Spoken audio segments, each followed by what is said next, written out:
Hello guys, sorry for late. Well, let's do today the back exercises of chapter 10 Goshala. Let's start with the revision of the शब्दार्थ. पहला शब्द है कंजूस means coupon माइजर. हरफन मौला जो बहुत सारे काम जानता हो, यू कैन से ऑलराउंडर. भानस घर रसोई घर किचन. दुरुस्त जो अच्छी दशा में हो, ठीक means in correct condition, in right condition. प्रायः अक्सर ऑफन. हट्टा कट्टा हृष्ट पुष्ट हेल्दी. वास्तु विद्या विद्या भवन निर्माण की विद्या मीन्स आर्किटेक्चर. कोडनी खेत की गुड़ाई करना मीन्स वीडिंग. मैगजीन पत्रिका, so magazine is English word only.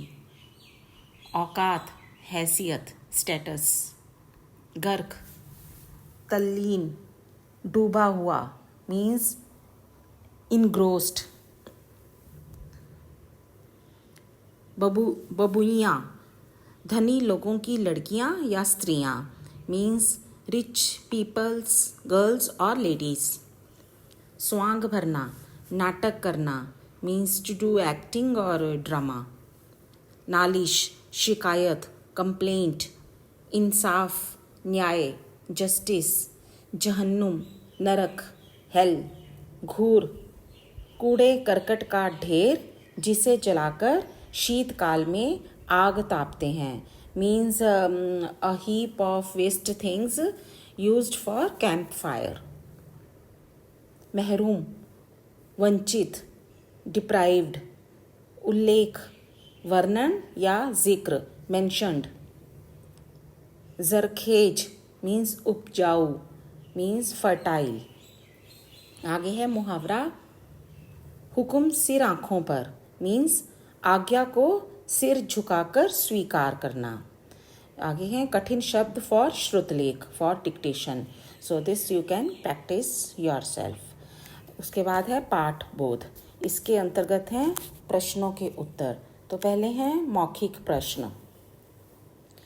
पहला प्रश्न है रामफल काका कौन थे?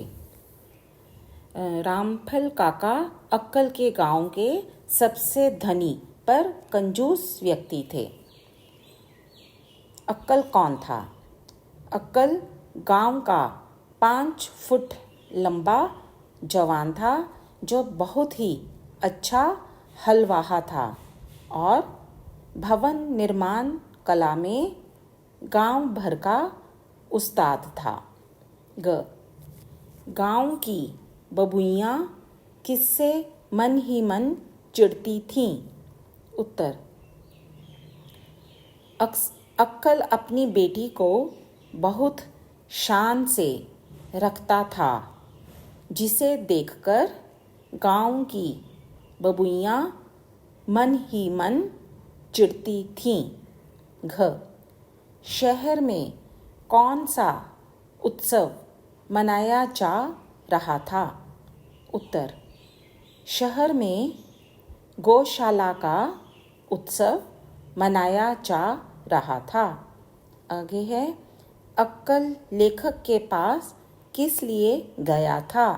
उत्तर रामफल काका ने अक्कल को उनके घूरे की आग सेंकने के कारण अपने पुआल के टाल से निकाल दिया था. इसी कारण वह लेखक के पास उनकी शिकायत करने गया था. तो इसके आगे हैं अर्थ ग्रहण संबंधी प्रश्न. तो इसके अंतर्गत है एक पाठ में से ही एक गद्यांश दिया गया है जिसे आपने ध्यानपूर्वक पढ़कर आगे दिए प्रश्नों के उत्तर देने हैं. तो ये पाठ आप पढ़ ही चुके हैं. इस गद्यांश को भी आप फिर से पढ़ें और फिर आगे लिखे प्रश्नों के उत्तर दें. मैं आपकी हेल्प के लिए यहाँ और ओरली ही बता देती हूँ. जैसे पहला प्रश्न है बरसात में भीगते हुए कौन कहाँ जा रहा था? तो इसके उत्तर के लिए आपने जो इस गद्यांश की पहली ही पंक्ति में से आप इसका उत्तर ले सकते हैं। आप लिखेंगे, बरसात में भीगते हुए रामफल काका अक्कल के पास जा रहे थे, या अक्कल के दरवाजे या उसके घर जा रहे थे। दूसरा प्रश्न है, बाल बच्चे भूख से क्यों छटपटा रहे थे? तो इसका उत्तर आप देंगे, इस गद्यांश की 5वीं पंक्ति में है। आप अपने शब्दों में लिखेंगे, जैसे बहुत अधिक बारिश होने के कारण जो घर की रसोई घर की जो खपरेल थी वो उधड़ गई थी, जिसके कारण सारा घर पानी पानी हो गया था और खाना पीना बंद था, इसलिए बाल बच्चे भूख से छटपटा रहे थे। तो इसे आप अपने वर्ड्स में इस तरह लिख सकते हैं। आगे है ग, अक्कल को रामफल काका की किस बात से चिढ़ थी? तो इसका उत्तर आप जो अंतिम इसका गद्यांश का अंतिम पंक्तियां हैं वहाँ पे लिखा हुआ है, ये देखो, उसे सबसे ज़्यादा तो इस बात की चिढ़ थी कि कंजूसी के मारे अच्छे दिनों में तो ये, मतलब रामफल काका आप लिख सकते हैं, ये घर दुरुस्त नहीं कराते और इस आफत में, मतलब इस बारिश में जान लेने आए हैं। बस यहाँ तक की। पड़ोसी क्या जानते थे? तो इसका उत्तर है अंतिम जो इसकी पैराग्राफ में अंतिम थर्ड लास्ट लाइन है, पड़ोसी जानते थे कि अक्कल को सर्दी लग गई थी और वह रह रहकर खांसता था। बस इतना ही। उसके बाद अंतिम प्रश्न है, अक्कल को किसके सामने झुकना पड़ा? तो अंतिम पंक्ति में देखो इस गद्यांश की, रामफल काका के साम दाम दंड भेद के सामने अक्कल को झुकना पड़ा। बस इतना ही आप लिखेंगे। इसके आगे हैं लिखित प्रश्न। तो इसमें पहले हैं लघु उत्तरीय प्रश्न। पहला प्रश्न है, शहर में गौशाला क्यों बनवाई गई थी? उत्तर, बूढ़ी अपाहिज गायों और बैलों की रक्षा के लिए शहर में गौशाला बनवाई गई थी। ख, अक्कल क्या क्या काम करता था? उत्तर, अक्कल बहुत महीन जुताई करने वाला हलवाहा था, इसलिए गांव भर के लोग उससे अपने खेतों की जुताई करवाते थे। वह घर बनाने में भी उस्ताद था। ग, अक्कल के परिवार में कितने सदस्य थे? उत्तर, अक्कल के परिवार में उसकी पत्नी बुधनी, 2 बेटे और 1 बेटी थी। घ, लोग अक्कल की खुशामद क्यों करते थे? उत्तर, अक्कल अपने सब कामों में एक अच्छा कारीगर था। वह गांव के खेतों की बहुत महीन जुताई करता था और भवन निर्माण कला में भी बहुत निपुण था, इसलिए मजदूर होकर भी वह सबसे खुशामदें पाता था। आगे है, गांव में साधु संतों के आने पर अक्कल क्या करता था? उत्तर, गांव में साधु संतों के आने पर अक्कल उनकी सेवा करता था। वह मजदूर होकर भी बहुत उदार था। इसके आगे हैं दीर्घ उत्तरीय प्रश्न। पहला है, रामफल काका धनी होकर भी मनुष्यता की कसौटी पर खरे क्यों नहीं उतरे? उत्तर, रामफल काका धनी होकर भी मनुष्यता की कसौटी पर खरे इसलिए नहीं उतरे क्योंकि वे बहुत कंजूस थे। उन्हें मनुष्यों से अधिक अपना धन व मान प्रतिष्ठा प्यारी थी। तभी तो वर्षों उनकी सेवा करने वाले अक्कल को तो उसके बुढ़ापे में अपने घूरे की आग सेंकने मात्र से अपने पुआल से निकाल देते हैं, पर अपनी शान बढ़ाने के लिए गौशाला के लिए बढ़ चढ़कर दान देते हैं। ख बूढ़े अक्कल को देखकर लेखक क्यों चौंक पड़े? उत्तर, बुढ़ापे में अक्कल की दयनीय दशा को देखकर लेखक चौंक पड़े। बूढ़ा व हड्डियों का ढांचा अक्कल अब भीख मांगकर अपना गुजारा करता था। जिस अक्कल ने गांव भर को घर बनाकर दिए, आज वह स्वयं बेघर हो गया था। ग अक्कल ने लेखक को क्या कथा सुनाई? उत्तर, अक्कल ने लेखक को बताया कि किस तरह अपनी जिंदगी की उठान के समय उसने रामफल काका की मजदूरी की, उनकी कितनी ही परती ज़मीन को उसने हरा भरा खेत बना डाला, किस तरह उसने उनके पशुधन की वृद्धि की और उनके मकान बनाए, परंतु अब उसके बुढ़ापे में उन्होंने उसे अपने घूरे की आग सेंकने के कारण अपने पुआल से ही निकाल दिया था। घ अक्कल ने गांव छोड़ने का निर्णय क्यों लिया?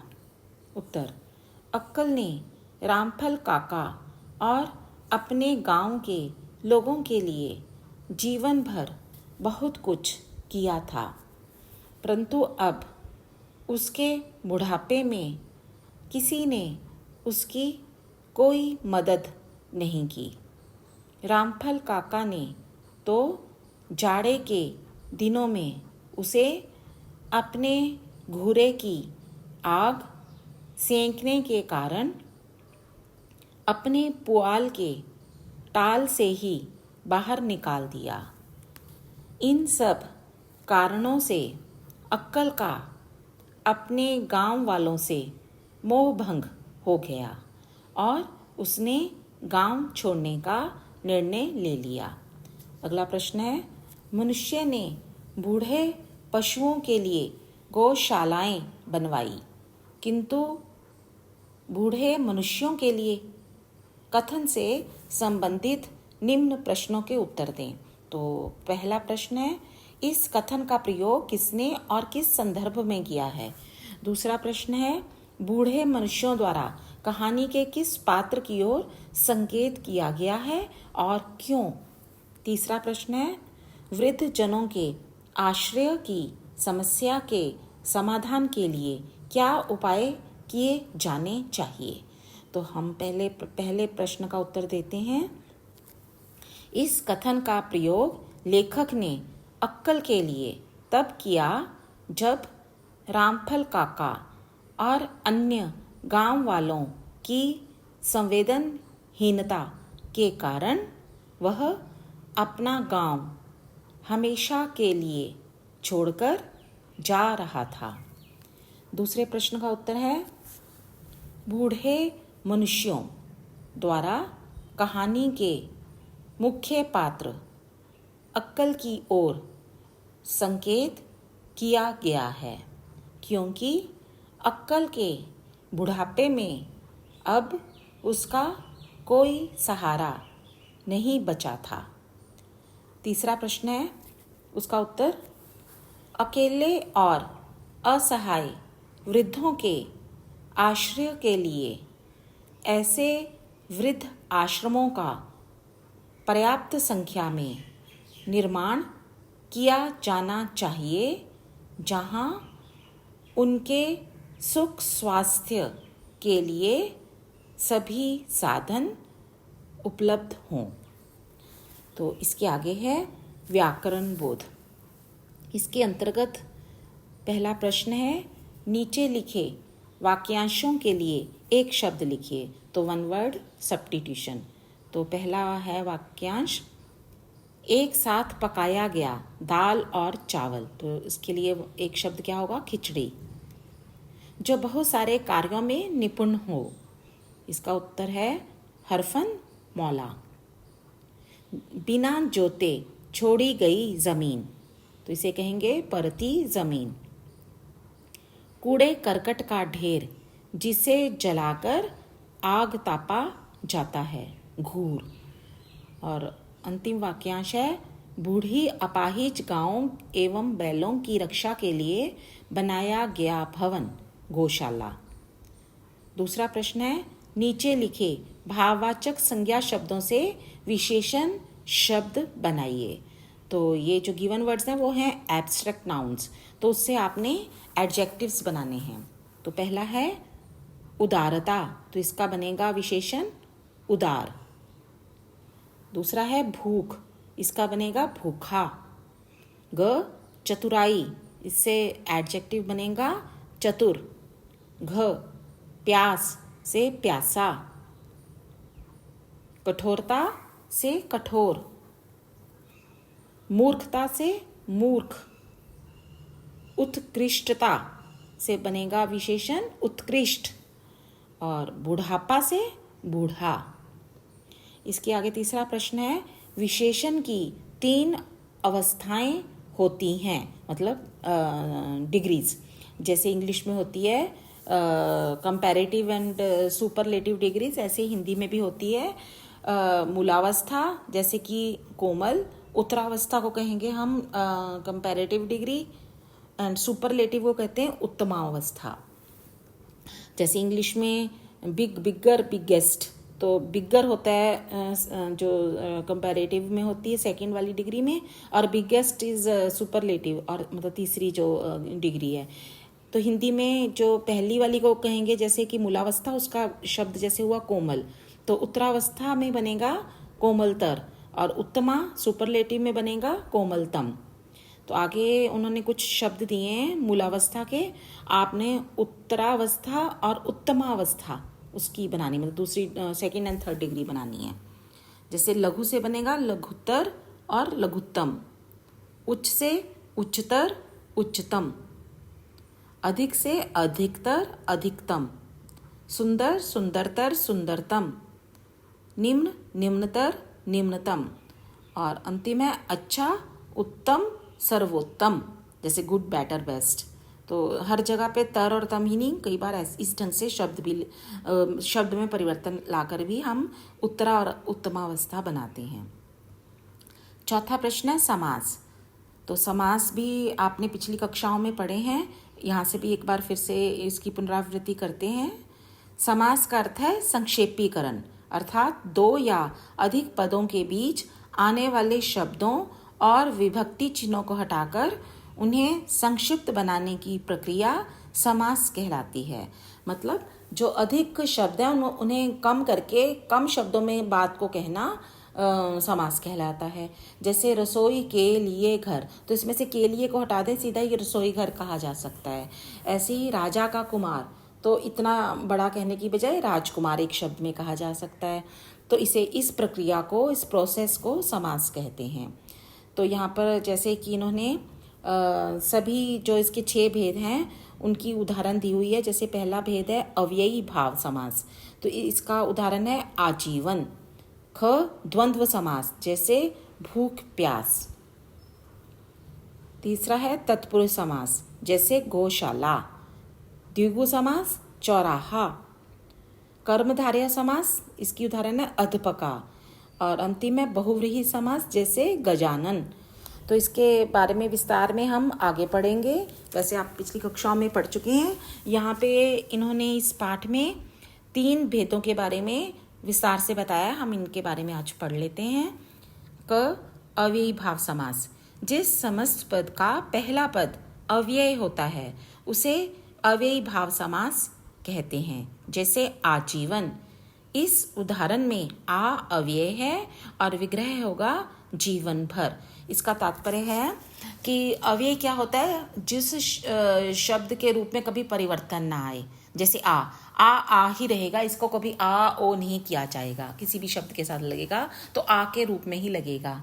तो इसे ही जैसे भर को भर ही कहेंगे, इसको भरी भरे नहीं कहेंगे। तो जो शब्द एज इट इज ही किसी शब्द में लगता है, उसके रूप में परिवर्तन नहीं आता, कोई विकार नहीं आता, उसे अव्यय कहते हैं।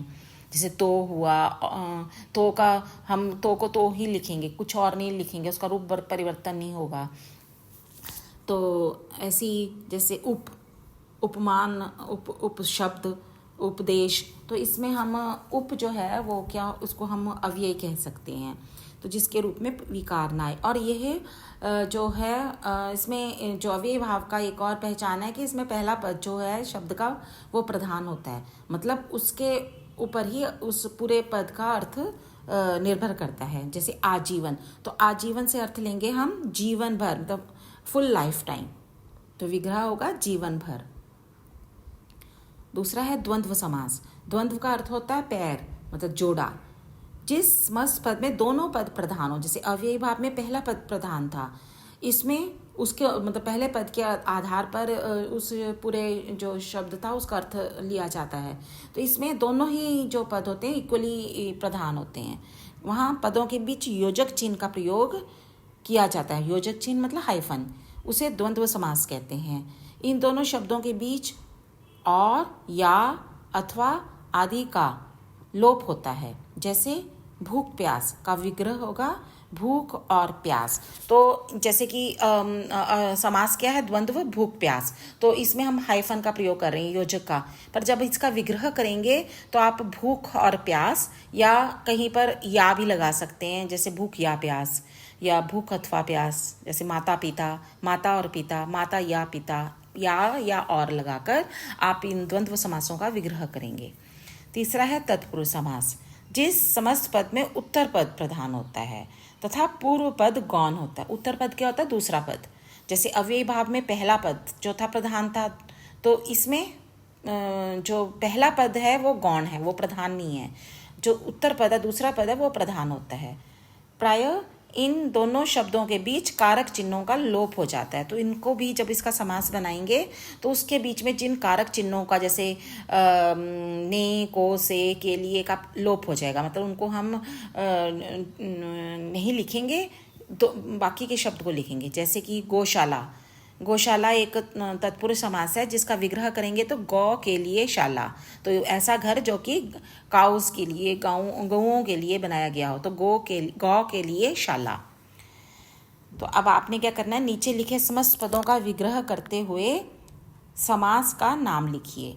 तो आपने यहाँ पर जो कुछ समस्त पद दिए हुए हैं, समास मतलब दिए हुए हैं, उनका आपने विग्रह भी करना है और उस समास का नाम भी लिखना है। जैसे पहला है भूख मरा, तो इसका विग्रह होगा भूख से मरा, तो ये होगा तत्पुरुष समास, क्योंकि यहाँ पर हमने अलग करने के लिए कारक की विभक्ति लगाई है से। आगे है आराम कुर्सी, तो इसका भी विग्रह होगा आराम के लिए कुर्सी, तो यहाँ पर के लिए जो है विभक्ति चिन्ह, इसलिए ये भी तत्पुरुष समास है। व्यवहार कुशल, व्यवहार में कुशल, तो इसमें भी में जो है कारक की विभक्ति है, इसलिए ये भी तत्पुरुष समास हुआ।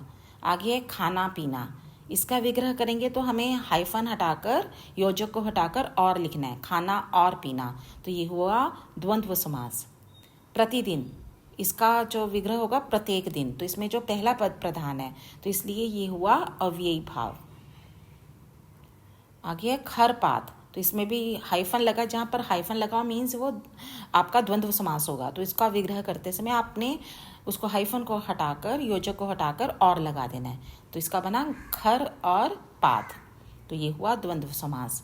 आगे है भर पेट, तो इसका विग्रह है पेट भरकर, तो इसमें भी जो भर जो है अव्यय है और इसके आधार पर ही इस जो समस्त पद का जो अर्थ बना पेट भरकर, तो भर से अर्थ लिया हमने पेट भरकर, तो पहला पद प्रधान होने के कारण इसे हम अव्ययी भाव समास कहेंगे। इसी प्रकार यदि भर के स्थान पर अध पेट होता तो अध भी जो है अव्यय है, और इसके कारण जो पूरे समस्त पद का अर्थ क्या बना, आधा पेट। भर लिखने से भरा हुआ पेट, जब पेट भरकर, तो अध पेट आधा पेट। तो जब पहले पद से अर्थ लिया जाए तो वहाँ पर अव्ययी भाव समास होता है। तो अंतिम शब्द है, अंतिम समास है कपड़ा लत्ता। तो इसमें भी योजक लगा हुआ है, हाइफन लगा, तो ये बना कपड़ा और लत्ता, तो ये हुआ द्वंद्व समास। So that's it. So next time we will do the next topic, next lesson. So take care and goodbye for now.